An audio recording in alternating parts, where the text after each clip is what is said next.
Yeah, they're a vital part of this team. It sucks whenever they're out or miss time, but every guy on the team has a next man up mentality. We knew being one of the deepest teams in the league that we were going to be prepared to play, and the guys really stepped up. Peyton, Blake, Luke, and the minutes that they played were phenomenal.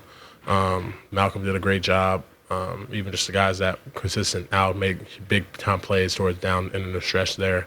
So we're fortunate enough to get this win, and we got to do it again because who knows what we'll have for an Orlando game. There would be a lot, opportunities to see around the NBA to a game like this. You're down early after the Warriors game. You're missing guys. Like, all right, let's get ready for Orlando. What do you think it is about this group that that mentality seems to never be there? And you guys will go at it.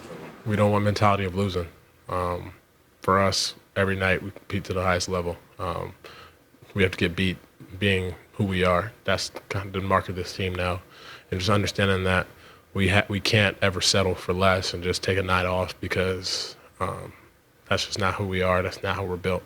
And it's the mental toughness to understand that, yeah, you're one of the best teams or better teams, whatever else. And you have to show that every single night. You can't back down from any challenge, no matter if you're down 12 guys, no matter if you're down 4, no matter if you're down 2, no matter if you're a full team. You have to do your job to come out there and compete and give exactly what you're supposed to do, effort, intensity, everything-wise.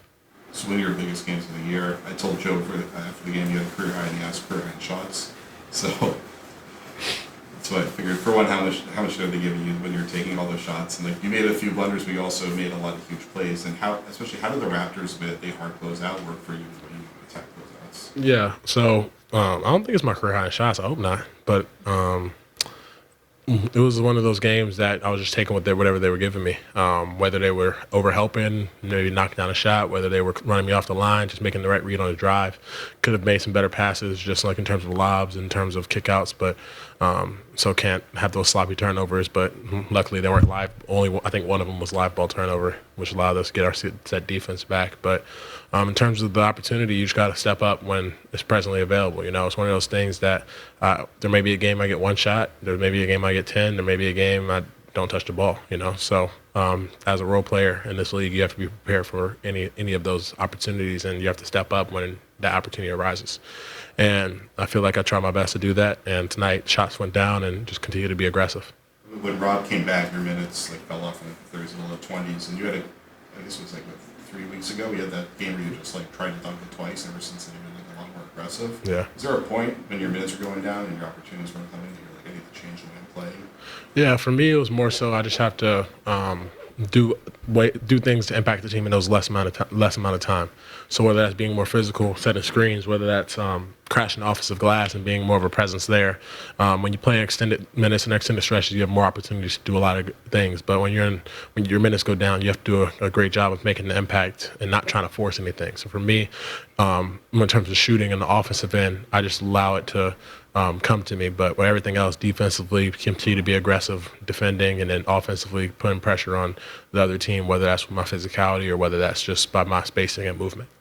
And there's been a lot of talk about the kind of offensive explosion across the NBA this season. I'm wondering for you, your perspective on it, kind of how difficult has it become to play defense in the league, given the kind of nature of these offensive explosions and everything? Yeah, I feel like it'll continue to explode. I don't think we've seen the peak, I would say, because everybody's just getting more talented. Everyone's capable of making open threes, open shots.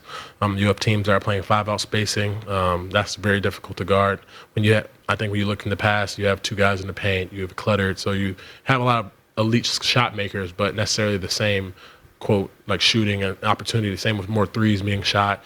More transition opportunities due to no more take fouls and stuff like that. So I feel like just the pace of the game is improving, as well as the quality of quote talent in terms of the shooting, in terms of 1 through 5, not just 2 or 3 guys on the team. Even 1 through 17. You look at our team, we have I don't know if there's a single guy on the team you wouldn't tell to shoot a 3. Even Rob can shoot, he just doesn't. Given that, do you think the NBA has to step in and make things more favorable for defenses, or do you just think that guys need to improve as individual defenders and eventually they'll catch up? I think that being good at defense doesn't take anything besides effort and understanding who you're playing against. that's the growth of the game. You know, if we're trying to make it easy from one side or the other, I feel like that takes away from the quality of it. You know, for us, it's just a matter of if you want to be a good defender, like lock in and hold on to that and work on it. I remember when I came into the league, I wasn't a perimeter defender, and I worked in ladder drills. I did everything every single day just to be able to get onto the court.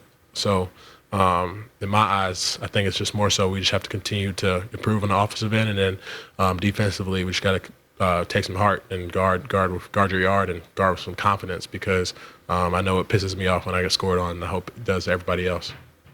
Presented by your New England Ford dealers. Built for America. Built Ford proud.